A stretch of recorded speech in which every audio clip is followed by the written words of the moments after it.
Dan ia bukan hanya sekadar kawasan pertikaian di atas tanah secara fizikal, tetapi termasuklah juga dengan kawasan-kawasan di tengah laut yang melibatkan banyak lagi sumber di dalam tu, petroleumnya, gas aslinya, dari sudut perikanannya, dari sudut sempadan ruang udara lagi. Kita kena faham perkara itu di peringkat asas. Sempadan Thailand dengan Kemboja ada lebih daripada 700 km yang melibatkan kawasan pantai timur Thailand lah. Thailand pun ada pantai timur dia juga. Dia bermula daripada wilayah Trat membawa sampai ke atas.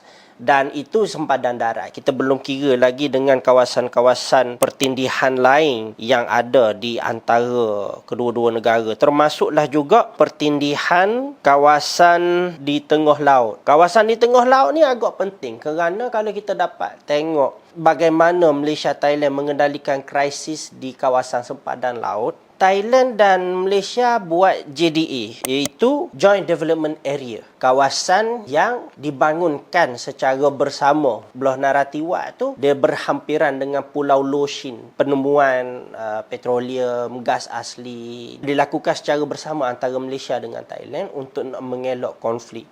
Dan dia ada tempoh-tempoh perjanjian dia sendiri.